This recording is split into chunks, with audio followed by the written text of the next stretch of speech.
All right, so we are at about a 10-second delay of going live this morning. Okay, Lynn, I'm gonna unmute you. Good morning, Lynn. Hey, we can hear you. Lynn. Hey, Lynn. Hey, Lynn. What's going on? My man. Doing good. Great. I'm enjoying your workouts. Not sure I'm going to do it this morning since I'm off fruit already, but anyway, I'll probably go walking. Me too, Lynn. I'm enjoying them too. Yeah, right. Yeah. As they sit and eat popcorn. Look at that sucker.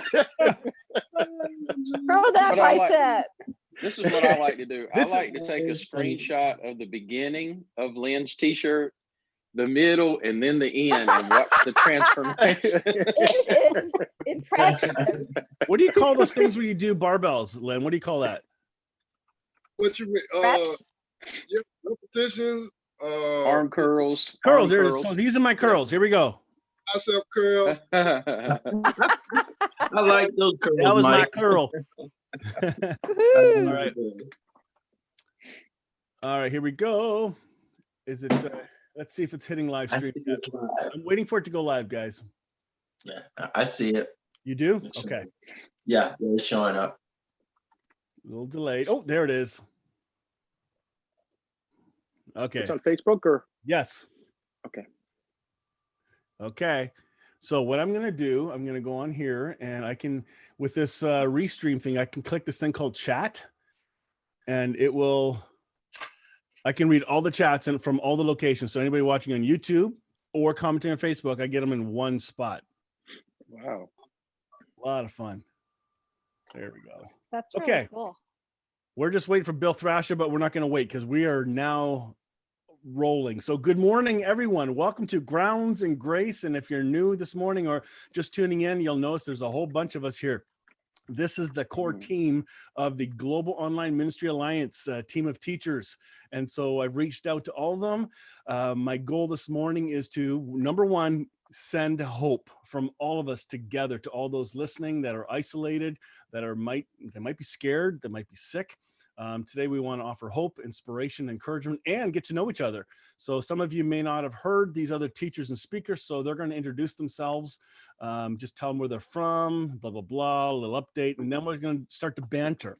And it's like playing, what do you call that? Badminton. You just boom, boom, boom. Whoever has the thing, you just hit that little birdie and smack it to the next person, just have some fun, or dodgeball, you know? So let's, I'm going to go around the room, or these Hollywood squares, as I call them. And the first one is Michael. So Michael, I'd like you to introduce yourself and tell us who you are, because not everybody knows who you are. And we'll just go around and I'll just tell you who you are on my screen, because you'll all look different on each other's screen. So here we go. Michael. Yes, sir. Well, I'm Michael Porter. I live in North Carolina, where the pollen is 3 inches thick right now. And I lead a group of people here. We call it Love University, and we've had the pleasure of having 3 of people on the panel here at our place before. And we're just people who love Jesus, want to spread the love of God, and that's about it. That's good. All right. Next, we've got Lionel. You're up, buddy. Well, good morning. I bring you greetings from Fort Worth, Texas. I really need the coffee this morning. I'm telling you, I'm trying to wake up this morning. I'm gonna be honest. I'm let's see, from Fort Worth, Texas. I have a blog, Lionel Sneed Ministry, and so I'm glad to be a part of this amazing group, and looking forward to this morning. Very cool. All right, Kyle Butler. What's up? What's up, everyone? My name is Kyle Butler, as Mike just said. I'm in currently right now in New Jersey, just having some fun with the family. We're kind of all shut in together, kind of all confined together. So we're having a lot of fun and we're reconnecting and doing a lot of good stuff. So I'm good with it. It's family. So. Okay. Next is Lynn Bennett. Please introduce yourself and explain your shirt.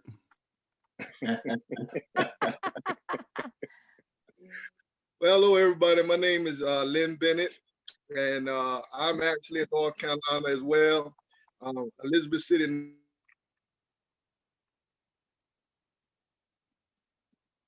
Uh-oh. Yeah, So- we lost audio. We lost. for him. Let's try to get him back. Hang on a sec. He doesn't realize his audio's gone. He's gone. Oh, All right. Sorry, you- Lynn. Been raptured. Oh, there you There you are, Lynn. Try again. We lost you for a second. But, You're back. yeah, they hear him. well, I found out what my new title is. I'm an inspirationalist. And Woo-hoo!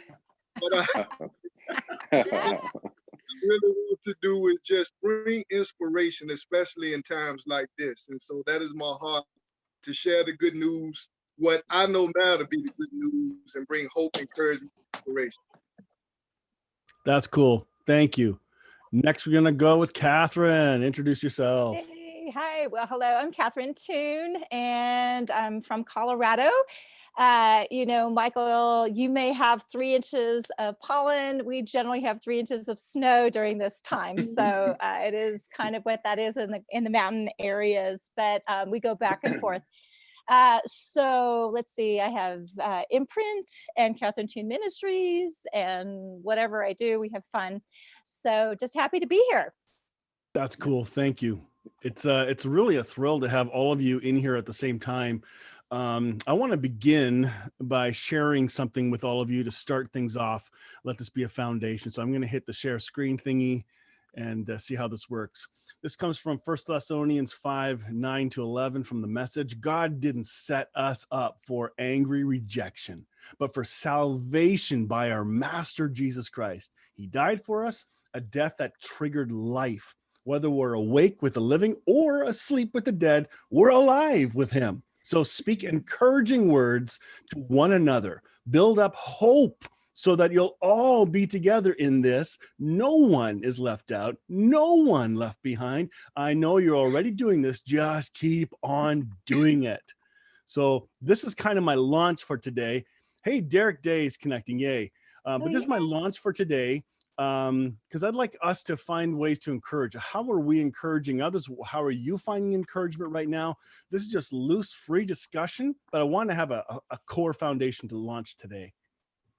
Let's give Derek a quick hello first. Derek, good morning. Good morning, everybody. Can you hear me okay? We can hear you Yeah, we great. got We you. just went around. Yeah, we just went around the Brady Bunch Square and introduced ourselves. So I'll let you introduce yourself real quick of who you are, where you're at, and what you're doing, and then we'll dive into what we're doing. I appreciate it. And thanks for the invitation, Mike. I apologize for being late. Had some work things going on. But my name is Derek Day. I'm based in Phoenix, Arizona. I am a former pastor, a former bishop, ecumenical leader. I'm an author, a husband, a father, a software engineer, and an executive for a software engineering company. That's Woohoo. quite a mouthful. Derek. We're not worthy. Absolutely. With great power comes great responsibility. Absolutely. Be Swing nice. that web, baby. Yeah, That's funny. awesome. Yeah. All right, we're hoping Bill Thrasher will come in, so when he does, we'll give him a hello. All right, let's hear from you guys. Loose leaf, whoever wants to. How do we give encouragement and hope right now at a time like this? Well, I feel like it all depends on what you're focusing on, like anything else. So if you're focusing on happy things, you're going to be happy. I like very simple theology. If you focus on happy things, you're going to be happy. If you focus on the scary things, you're going to get freaked out and depressed. And, and there's so much reason to be happy. There's so many beautiful things to focus on. I don't know, we're all kind of clustered together, but isn't it amazing that we even have this technology? So in our individual clusters where we're hunkered down in our homes, we get to connect with one another. We get to connect with people online. And that's really amazing. And this is also forcing us to kind of slow down and enjoy one another. And, it's really sweet. I've been seeing some beautiful things in my family. My teens are connecting and hanging out and doing puzzles and talking. And that's a miracle right How there. weird is that? Yeah. Right. So that's Jesus in our midst. And we're happy about that. But it depends on our focus. So I'll let someone else pop in. Well, you know what?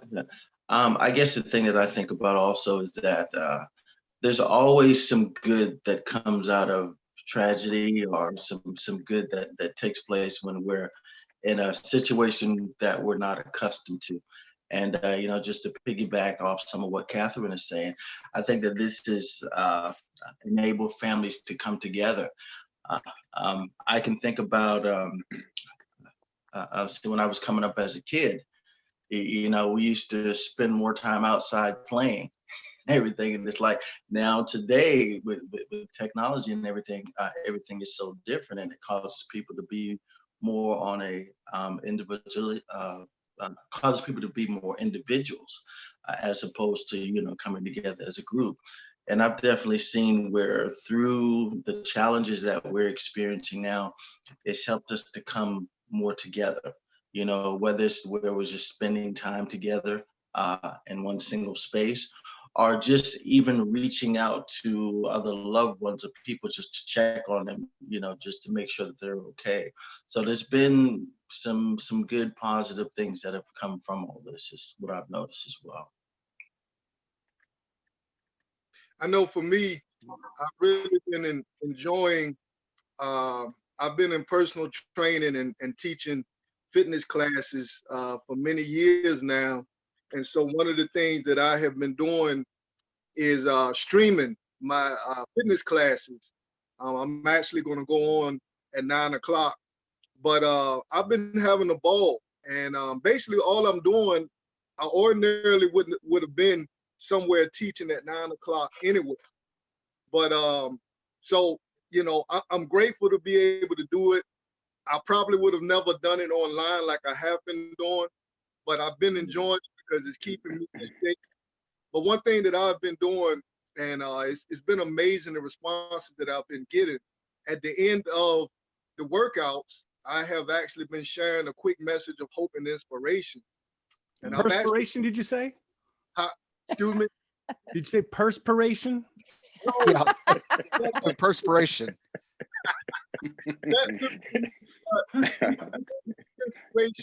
And it might be something that somebody would hear from me that would have never heard it in the context of me being a preacher or a teacher. So I'm really enjoying that. And I just, you know, hope to continue to do that, not just to help people physically, but also what I believe is spiritual. That's really cool. It's really Hey. primed. I mean, you know, Lynn, you have an opportunity to reach some people that you wouldn't be able to reach before. And that is amazing. So thank you for doing that. And, you know, I've just been encouraging people just to give a little donation. If you were paying your workout thing, well, you know, Lynn has a link to make a donation, and, you know, that's great. So do that. So we've been enjoying it. It's been awesome. All right, next. I have one. And it's this. I've been on this track lately where I'm talking about the end of theology.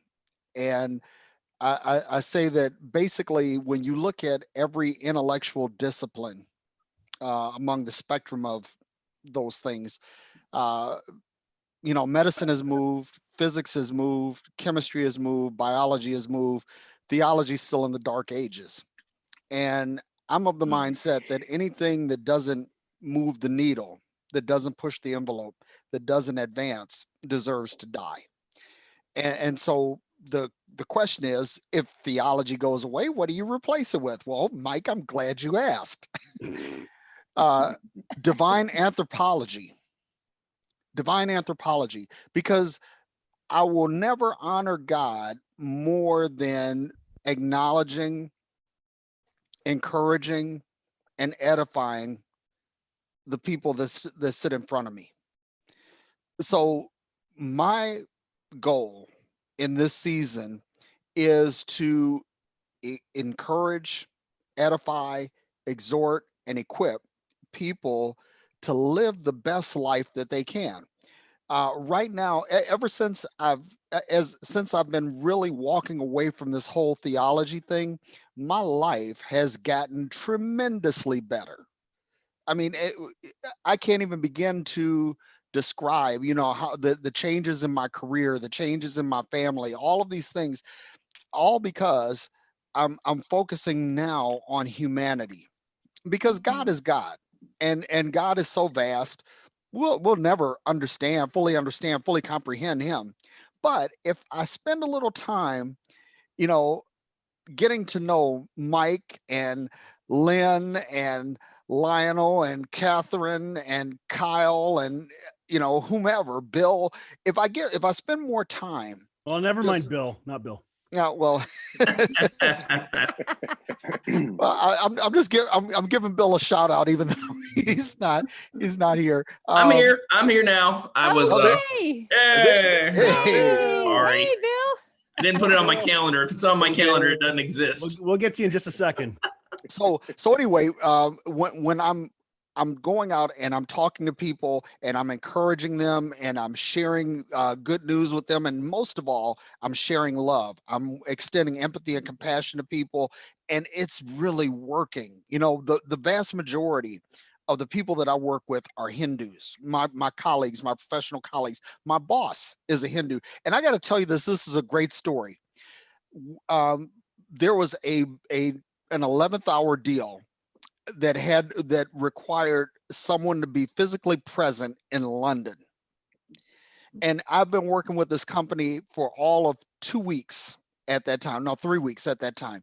And my boss says, listen, I need you to go over to London and I need you to lead this. I need you to take the lead on it. I want you to drive it and make sure that everybody's on point. And I said, well, you know, Sanjay, that's great, you know, and I'd love to go. And I hope to do my best to represent you and the company. And this is what he said. My boss, who's a Hindu, he said, Derek, I have no worries. He said, you are God's gift. Aw. Bill, thank you. That's really cool, Derek, because that's somebody who is of a different faith, recognizing something cool.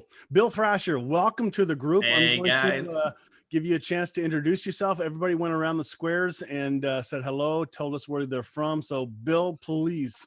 Well, my name is Marsha Brady, and this is. There's a story. No, my name is Bill Thrasher. I reside out of Atlanta, Georgia, or Metro Atlanta, Georgia. Atlanta, Georgia is a big, quagmire of different places. So I'm actually in a place called Woodstock, Georgia, northwest of Atlanta, excuse me. And been doing audiovisual professionally for a long time. I am only about half a cup of coffee in, so I'm operating at about 30% capacity right now. And we're just blessed. We've kind of been through the whole song and dance of organized religion and institutional Christianity. I grew up in that mess and deeply immersed in it. And I feel blessed because of that. Interestingly enough, I don't have animosity toward it per se, but I understand what it can do from a psychological damage standpoint, from a religiously convicting and guilt-inducing standpoint. And I think that people are desperate to be freed from that. And people like us, especially, who have so much of that baggage, have such an opportunity to help enlighten. And when I say enlighten, obviously shine a light through the shadows, but I also mean pull those burdens off of people's backs. And so many of you guys have been instrumental in helping me hear some of the other stories out there that are similar to mine, realizing that a lot of what I understood was good head knowledge, but it didn't translate to an understanding of God in a linear and a logical fashion that gave me the ability to reconcile and reason a Christ-like God. And so I'm still very focused on Jesus as my kind of bedrock and focus of understanding all things divinity, which I'm not sure we can go deep enough through that portal. Now, I don't get dogmatic in that regard, though. So Jesus is an incarnation of humanity. And just as Derek was saying, the more I understand his humanity, the Son of Man aspect, the Son of Adam aspect of Jesus, the more I understand God through the light of the other people I interact with, that I come into contact with, no matter what faith orientation they are, no matter where they are. This isn't a conditional mechanism of salvation. This is an awakening into a restoration of this world and this kingdom in the here and now. So that's my nutshell. That's cool. Thank you. So what we didn't get to hear yet, Bill, is we're kind of talking through how can we inspire hope at a time like this to Yep. all those that listen from our different places of influence. Yep. What are people saying today? What kind of fears are they facing? I think theology is being questioned big time right now, and really bad theology is being purported. Cereal box stuff of, you know, Captain Crunch is the top one now. Like, God's going to crunch you. It's silly what's out there. But so how are we encouraging and inspiring hope? I want this to be a really positive encouragement. Realizing GOMA, Global Online Ministry Alliance, is about inspiring hope, truth, and love. So we're still going around the circle and sharing some of that. So Bill, I want you to come back in for that too. So who else hasn't shared yet? You know, I'll say this, kind of what Catherine was saying and what Derek was saying and what everyone has said so far. You know, I'm a perspective person. I'm a perspective. I believe in how you see things really affects how you feel, how you go about life. And I started out, I guess, in this journey very optimistic in life and always trying to be positive. And when I first heard of the glass, it is a glass half full, a glass half empty analogy, I decided to be the glass half full, you know, because I'm always trying to be the positive person. But then I realized, wait a minute, there's even something better here. Why can't the glass always be full, right? Why can't it just always be full or overflowing, perhaps? So I think what I try to do every day, wherever I am, I just try to, you know, look at things from a very positive perspective, try to find the good. And you know, the more you start to try to find the positive and the good in things, it just kind of comes out automatically. You find you wake up one day and you realize you're no longer searching for the good and stuff. You just see it. It becomes natural, it becomes automatic. And now that has helped me tremendously, especially as you start talking about seeing people as they really are, right? Not according to what they're doing at the moment, not according to what they're saying at the moment, but seeing people for who they really are, being able to peer through all of the exterior nonsense that we all have and see people in their best. And, you know, with that approach that I have, with that mindset that I have, I'm able to always project, for as much as I can, a message of hope, inspiration, love, and peace. And hey, everybody, guess what? It's really going to be okay because you're okay. I'm okay. We're really all okay, and it's going to be okay. Michael Porter. Beautiful. How do you give hope? How are you inspired or inspiring others? Well, you know, how you see things or what you're experiencing a lot of times depends on where you are in the country. I'm in rural North Carolina. And so, you know, we have 3 cases here in our county and 0 deaths. But if I look at, you know, news, which I don't look at very often, but I do check every morning, you know, there are places in metropolitan areas where it's just horrible. I saw a story this morning where one of the actors from the Star Wars series passed away from coronavirus, and he was in one country and his wife was quarantined in Australia. So they didn't even get to be together at the time of his death, and she won't get to attend his funeral. So that's a whole nother level of compassion that those people need and love. And then if I think about it from a spiritual side, like Bill was saying, and Derek and the rest of the panel, I think that I personally am going through a tremendous transformation, and that like Derek, my friend Derek, the Tower of Babel is falling. The religious talk is falling. Oh, I thought you were calling him the Tower of Babel. No, not my friend. What he was speaking a new of, nickname, bud. Well, I am towering and I am babbling, so there you have it. Wait till I have my second cup of coffee. Sorry, Michael, keep going. You know, I just am seeing things totally different. I'm stuck in the book of Genesis, and I'm not going to make this about a scriptural teaching or anything, but I just noticed that in the first verse, heaven and earth are created, and then we get no explanation of heaven. And I think the trip that religion took us on was we tried to figure out the spiritual side of us, and it doesn't need figuring out. It's already known, it's already whole, it's already complete. Come on. What we didn't understand was the humanity side of us, which is what Derek was talking about, anthropology, because you see, beginning in verse 2, you get this great, long, detailed explanation of earth.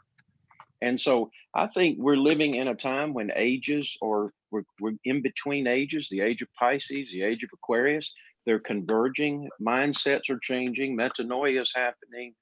And we can take this new information that we're gleaning from the Spirit and help people to understand things better. And in that way, we're loving them by lifting them up. If we can lift them up in their conscious awareness, and show them a new day, a new way to think, it'll give us new perspectives on things. Just like the verse you showed before we started, that no matter what situation we're in, we're all in the same place.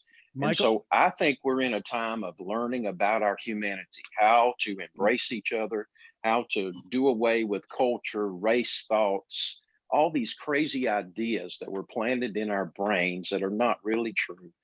And I don't know, even in the midst of tragedy and tragic things, I believe that love rules the day, Mike, and that if we let love rule the day every day, love wins out. And to me, that's the main goal. So you said something really, really important there. I want you to go back to conscious awareness. That jumped out, because I think that is the issue in our culture right now. Right. Mm-hmm. So Yeah. elaborate on Well, that. You have individual, to me, you have individual consciousness, and then you have collective consciousness. And so if you notice, and I won't pick any particular outlet because I don't pay attention to any news outlet, whether right or left or neutral, you'll notice that negativity sells. That's what sells. And it adds to the collective consciousness of not only our country, but the world. To me, that pulls the vibration of people's thinking down, the level of people's thinking down to a lower vibrational level. And we don't have time to teach all that here, but there needs to be some voices like you guys, and I appreciate all of you who are on this panel. There needs to be voices from people like you who are saying something different. Not mainstream information. We're hearing something different, unique, profound, uplifting, life-changing. It has a different resonance to it. And as individual consciousness changes, corporate consciousness changes. And I don't know, I just get a crazy feeling that maybe we might even do some things in the future, like hold peace rallies where we don't talk about Jesus or Buddha or Muhammad or anybody like that. We just vibrate on peace and love. And I don't know, maybe I'm sounding like a hippie from the 70s here, but we just, we just Bill's from Woodstock, right? So yeah. Just concentrate on love and peace and raise the energy of people collectively. Yeah. Thank you. And I saw an article the other day. I don't know if you guys all saw it. N.T. Wright had an article in Time magazine. And I think the article was called, let me go there because it's really, the title threw off a lot of people and ticked some off, which is great. It says Christianity offers no answers about the coronavirus. And then ... it's not supposed to. And I like that. I like that. It's phenomenal. And he's talking about lamenting in this. Quit trying to give this answer. How about let's learn to lament with people? This is a time we're not used to. We're trying to always fix things. This is not a time to fix. Now, it doesn't mean Christianity doesn't have an answer. Christ does. And the answer is hope, inspiration, the very thing Michael's talking about, raising the vibration of people, encouraging, however we do that. So I think NT is correct. He's right. Yeah.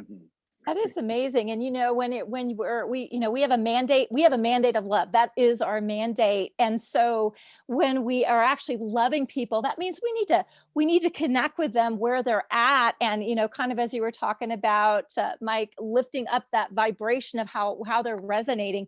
But you know what, you can't do that if you don't stoop down to where they're at. What is their experience? I was ministering to someone in the wee hours who literally had already cut herself, and she just wanted to go all the way, and it was really difficult. And so one of the things I did was I tried to refer her to a suicide hotline. There were 54 people ahead of her. Now she's doing okay, she's hanging in there, but people are suffering. And the bottom line, if we can't come into that place of the darkness that they're experiencing and love them without condemnation, without bashing them with scripture or condemning them for anything, but loving them right where they're at and bringing that hope, we're not doing our jobs. But there is vast hope. I mean, the happy thing is she's doing okay. She's hanging in there. She's getting what she needs. But that is our job, and that is our mandate. And we become irrelevant if we're not able to connect with people in their pain. If we're just glossing over, if we're just throwing our eschatology at them, or whatever the ology that we're doing, because God is a person, love is a person. And when we're releasing his vibrational energy, as you put it, Mike, that brings them up to that level where they can actually see. Because when people are under darkness, that means that they're not able to see the reality of what is really true. And so helping them connect with that and connect with God inside them, that there's something that arises, hope arises, light arises, love arises, and then people start to feel empowered. And so really kind of like what everyone else has said is like, what are we looking at? So we need to be able to connect with people in their pain, in their fear, in their whatever they have, and then take them from that place so they can start to see something that is greater than that. And they're already one with that. It is an awakening of God inside them, of light and life and love and hope and all of that. That's already inside them. That is vast. And as you were saying, Kyle, that is so full and overflowing. It's already present, but it requires an awakening. And so that means we need to be in that place where we're looking at those places so that we're not kind of sucked into the 24-hour news and all of the doom and gloom. I was just read a Twitter a tweet on, I won't say who it was, but oh my goodness, I just was like, ugh. The bowls of wrath were being poured out, and I was like, oh my goodness. So you know what? So we can be an answer to that place. We can be that hope. We can be that life. And there's an assignment for each and every one of us, not just on the panel, but everyone that's every person. To be that connection to light and life, and help pull people out of perspectives that are just they're spinning out with. It's vast hope, and that's the beauty, because the light has already shone, the light has already arisen, and it's an awakening to what's already there. Well, I think the light is shining through all things, every single person, whether they know it or not. And you were talking about darkness, people being in darkness. I think we as people who have a place of influence need to not get mad at people for being blind. Do you ever get mad at a blind person for being blind? Well, that's dumb. So let's stop arguing with people that are blind. Stop arguing blindly with blind people. Shed hope instead. Be the encourager. Find the back ways into people's hearts and minds with good, positive words, because people are going to get a tone from you. From me, each of us, people identify us as, oh, that person's just a crap disturber, or that person is just a judgmental Christian. I'm never going to get anywhere with them. Who are we? How are we being perceived? So my hope is that right now in this crisis, we're being perceived as hope givers, people who give a hope-filled perspective. So that's my hope and desire. Beautiful. Well, you know what? I think the one word that I'm hearing as we're going through this is well, not actually one word, but a phrase is safe place. Is that if we can just be a safe place to where people can come and express how they're feeling, and know that they can do that safely. And I think that when you're able to provide a safe place where people can vent and express how they're feeling, then people are able to free what's inside, and they can free what's inside without judgment.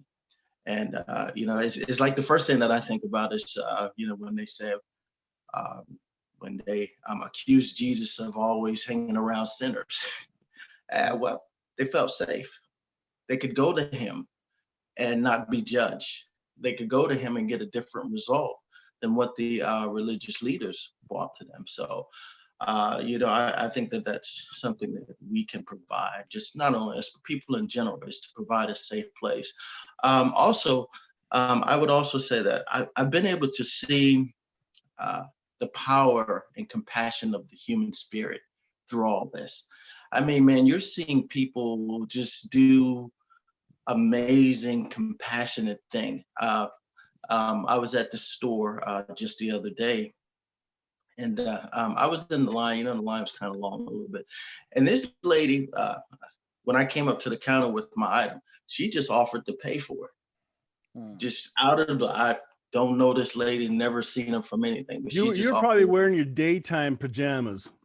that would scare people. That would scare people. But I mean, you know, it's just amazing to see that through, you know, all the tragedy and the challenges that we're going through, how the human spirit of compassion and empathy always has the ability to rise above.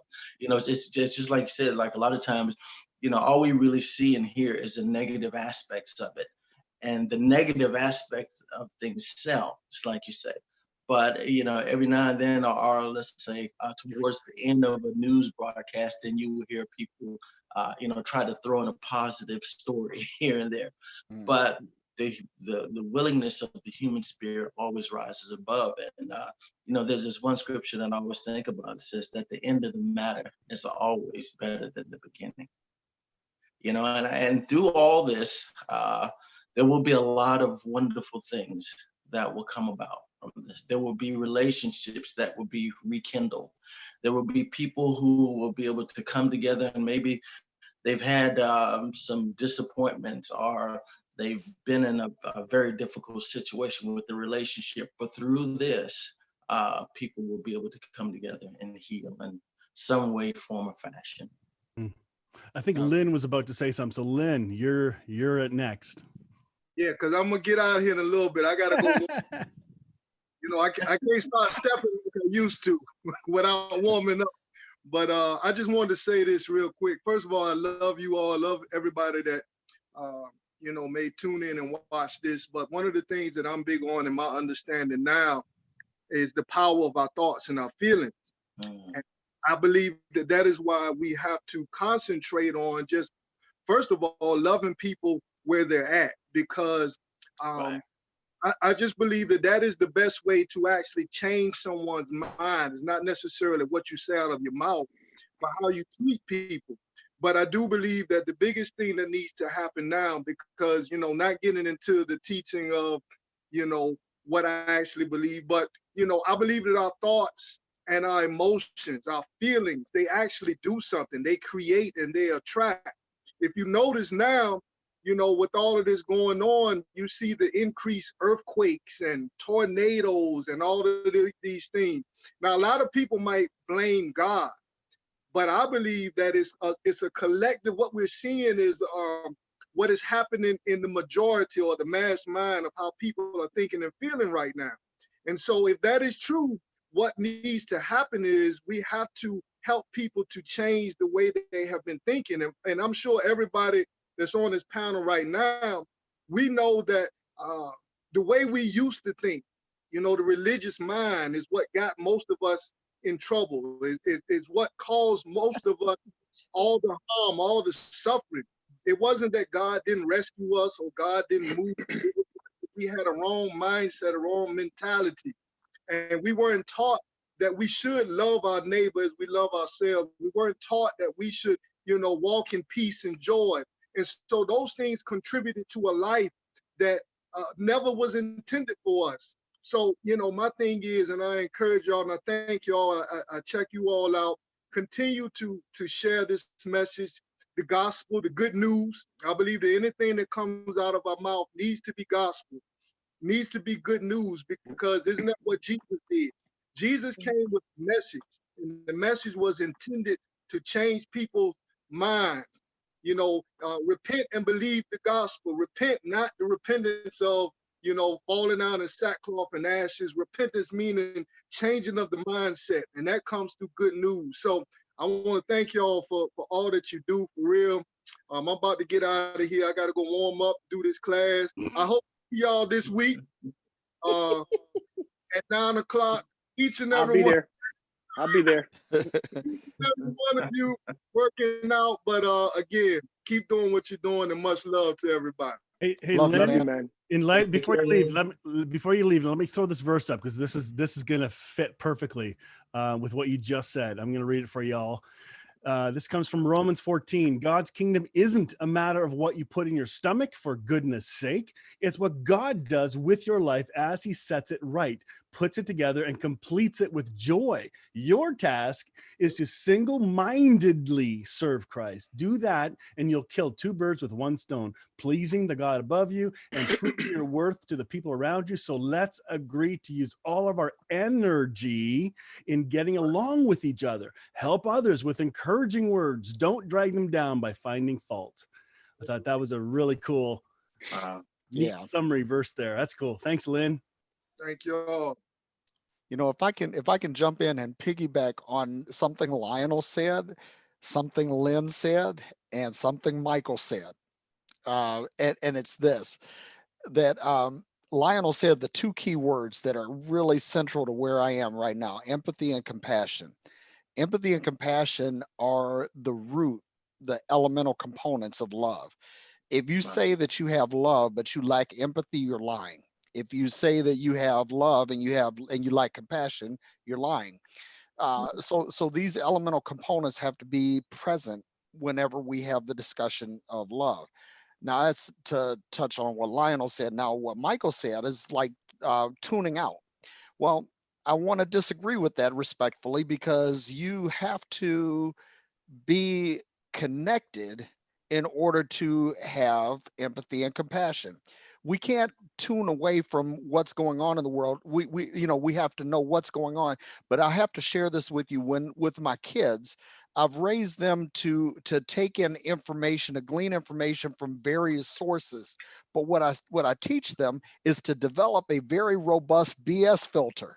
And I'm being a little nicer than I am in my own broadcast. But that's good. You just I know, Mike. This is in deference to you, my friend. What we have to do is we have to learn how to filter out all of the nonsense. Because here's the thing: if you look at Jesus, right? Jesus went around and he wasn't ignorant of what was going on. He just simply chose to vibrate at a higher frequency. That's right. Okay, so instead of, we can't say, well, I'm not going to pay attention to the news. Listen, if you're a praying person, you don't know what to pray about if you don't have any information. Otherwise, basically, you're shooting a gun in the dark, and you know what that winds up doing. It winds up hurting people. It doesn't wind up helping. So the thing is that we have to have empathy and compassion. If I'm unwilling to see the world through the lens of others, I cannot say that I have empathy. Empathy is just simply saying, I want to see it through your eyes. I want to walk in your shoes, right? And then compassion just simply says, I really give a rip. I care. I'm really concerned about what it is that you're dealing with. And one of the biggest problems is that, we say we love, but we're unwilling to see it through one another's eyes. And I want to give you a really key illustration. We had a situation a couple of years back where there was this incident that happened in Charlottesville. White supremacists marching in Charlottesville, and the knee-jerk reaction would be to say, these are just really bad people, and we should just disregard them and all of that. But I was going around and I was saying, listen, what we need to do is understand why these people are experiencing these thoughts, because nobody is born racist. Nobody is born to hate. We're born wired for love. We're born wired for connection. So the thing is that if I'm unwilling to have empathy, in other words, to see it through their eyes, how did this happen? And if I'm unwilling to have compassion, to say that in spite of our disagreement, I still care. So if we're not willing to get to that point, especially with those who we disagree with, man, that's a difficult thing. But to going back to this thing about hope, and I'll shut up after this, is that if we are to offer genuine hope, we have to be able to take in information from a lot of sources and prayerfully or meditationally or contemplatively process all of this and bring it into useful chunks that we're able to process to bring help and hope to a generation in despair. So, well, here's my question for you, Derek. I know where you're getting at, but given all the people that are going to be listening to this from all the different places, if I like Michael Porter's concept of just surrendering, let the consciousness of Christ rule our hearts. There's a lot more peace and simplicity in that than it's our job to now be the, watch our filters. I think all of it happens. Both sides are really, really critical. So depending where you're at, each of those comments add tremendous value to the conversation. So yeah, and Mike is actually right. Basically, if you take it and you say, okay, I'm vibrating at a higher level, right? That's important. But what I'm saying is don't tune out, because we have to actually be aware. I don't think you meant tune out. I think okay. I think it has more to do, Michael, you can correct this, but I think this is an added element that when we're living in the conscious awareness of Christ in us, then we yield everything we are to Christ at any given moment, abiding, and let him tell us where to put focus. Man, that's a whole lot easier. Yeah, well, maybe I can redefine what I said. I actually am pretty close to what Derek is saying. I do watch the news every morning for a limited period of time, and then I don't watch it anymore the rest of the day. In other words, I know that they're giving me a political slant no matter which one I'm watching, and that's the filter Derek's talking about. And so I am aware, for example, like yesterday, the president came out and those two doctors, those fine doctors, and gave a pretty grim report of what is ahead. So I'm aware of that information, but I have many friends who live on the news channels. Yes. Yeah. And the point I was trying to make was all they hear is those negative words, negative vibration all day long, and it gets into their conscious awareness. Yeah. So like Derek was talking about, I'm going to listen to it so that I'll know what's transpiring in the world, but I'm not going to listen to it to the extent that it gets in my psyche. Yeah. And so maybe that helps redefine it a little bit. No, that's spot on. Yeah, I do something very similar to that. Yeah, I do something very similar to that every morning. I hardly ever turn the news on, like Fox or MSNBC or any particular news station. I very rarely turn it on, but I do get it on my phone. So, I subscribe to a news source that has multiple outlets, and I'll just scan through, just to give myself a little bit of information about what's going on and what's being said. And then that's it for me. That's it for me. Because I've been there before. I've been in that environment where I was in the news cycle. I got up every morning and watched a particular network, and I watched every broadcast. And although they were all saying basically the same thing all day long, I mean, I did that for a good period of time back in 2008, doing that term when I had that time. And I thought, okay, I got time. Let me actually do this. And I did it. And I realized I just became what I was hearing all day long. So I decided to take a different path, just get little bits and pieces, little bit of information here and there. And then kind of let my consciousness, flow to where I felt I could be helpful, or what was going to resonate with me, so to speak. But also understand where other people are, where, this person over here passionately believes that this is true and this is real. And I passionately believe that this is true and this is real. And they're two totally different concepts or ideas.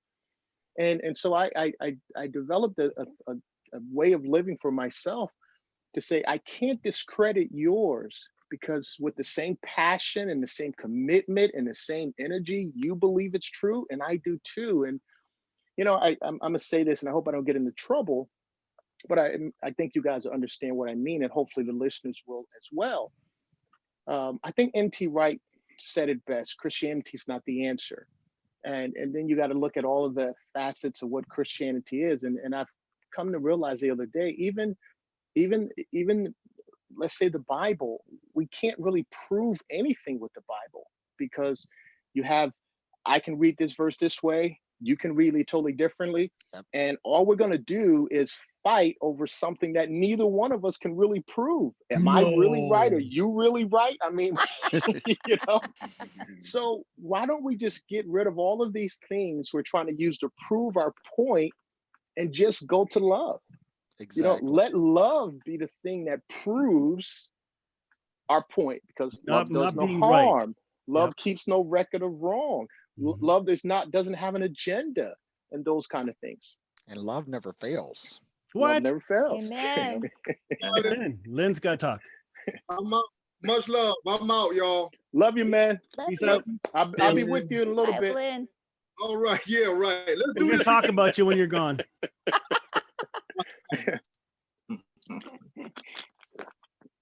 Yeah, I want to piggyback on Derek, who's piggyback on Kyle and everybody else to make this really awkward piggyback machine thing that we're doing right now.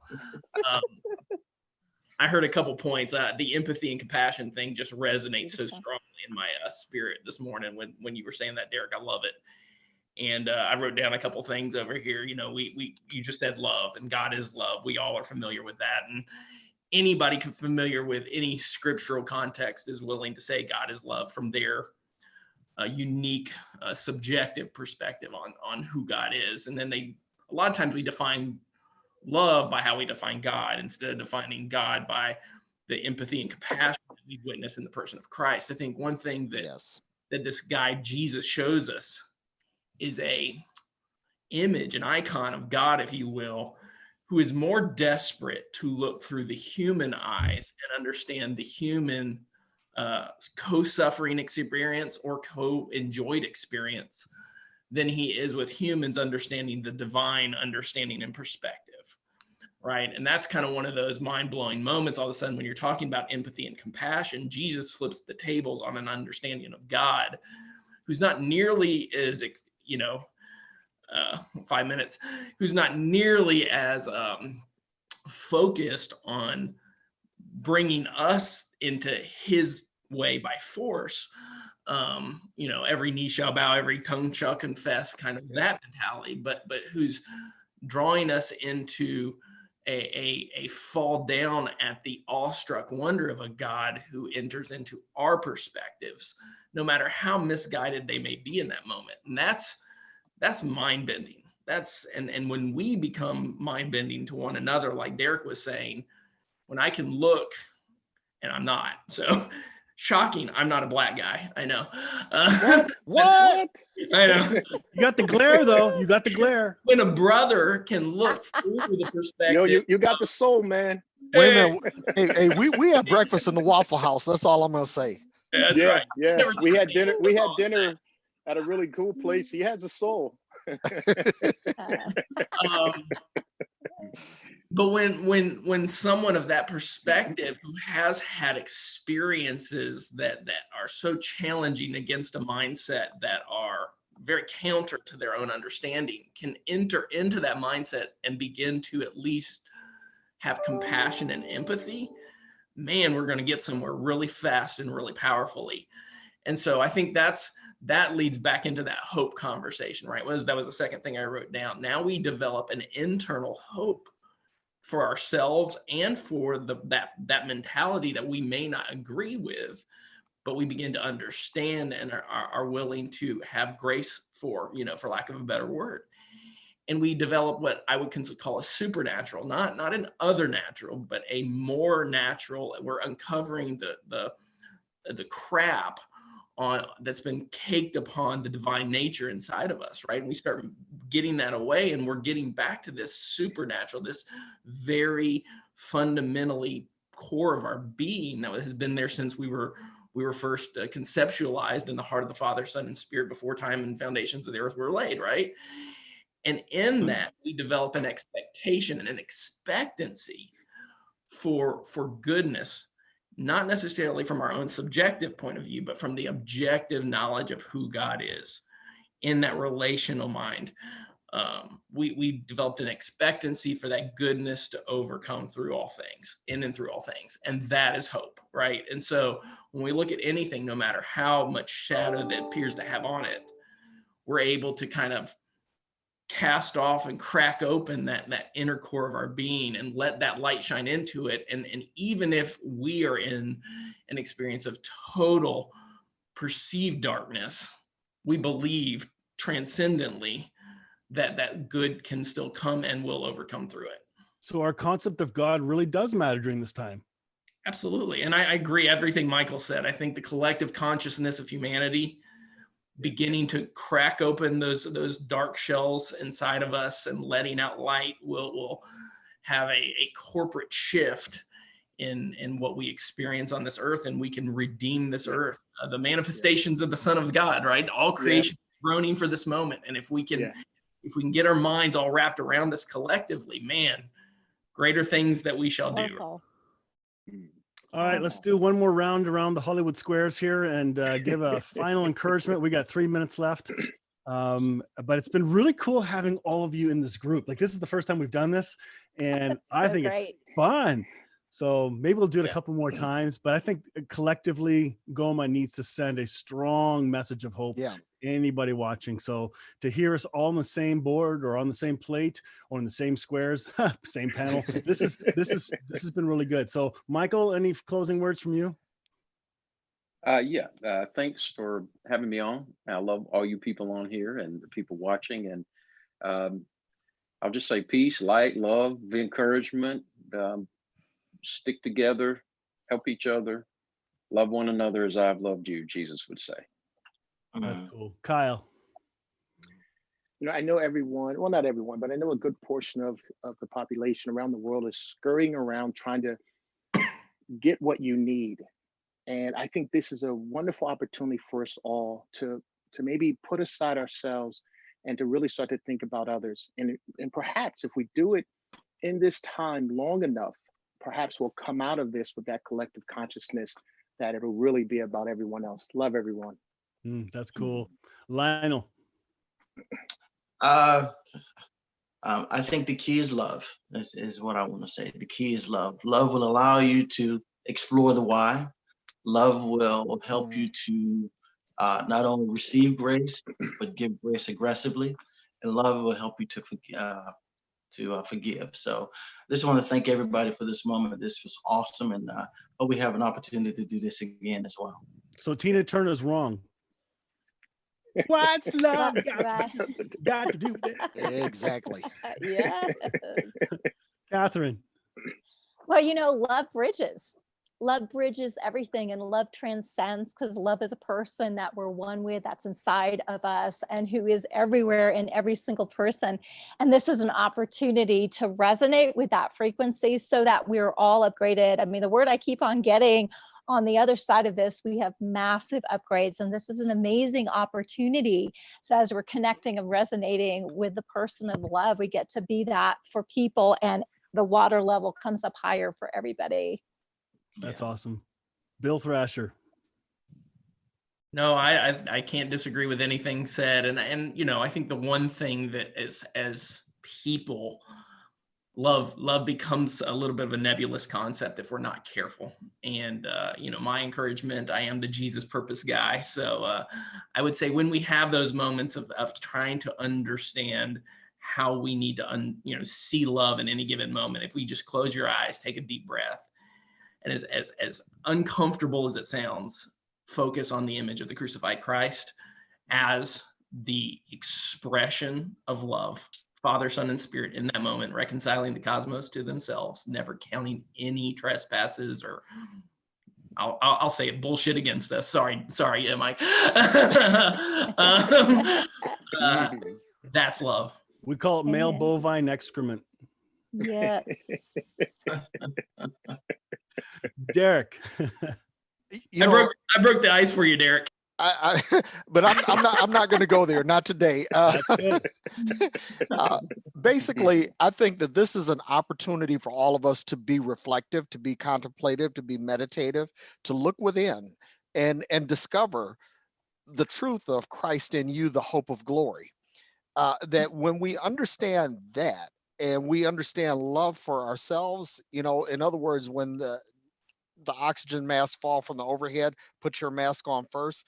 When you get in touch with the inner you, the Christ in you, and have empathy and compassion for you, then it'll be easy for you to have empathy and compassion for Thank you. others. And when people see the hope in you, the hope will resonate out into the world. Well, I'm going to piggyback Derek. So How much do you weigh first? So listen to this. This is really cool. Where scripture says, love your neighbor as yourself. We focus on love your neighbor. But Derek, you just finished saying the foundation is love yourself. Absolutely. Yeah. And so if we Absolutely. love ourselves and know ourselves, then we can be more authentic without being self-seeking. We're other-centered. And so this also comes down to knowing who God is, Christ in us. And I love that. Thank you, everyone, for being part of Thank this you. today. Thank you, Mike. This is going to end our Awesome. live stream, but it's been a lot of fun. So thank you. Hey, I got to say one quick thing before you go, Mike, is that I have met personally everybody on this panel except you and Lionel. Oh, So you guys are Ooh. actually bucket list people. Likewise. Yay. Likewise. I've never Same met here. I've never met Michael Porter, so this is my first connecting with him. This is really Oh, cool. Nice. So Awesome. I'm looking forward to a lot more connections like this because this is Yep. so much fun and easy to do. Yeah. So, all right, Awesome. let me get to this dashboard. Let me undo this live stream from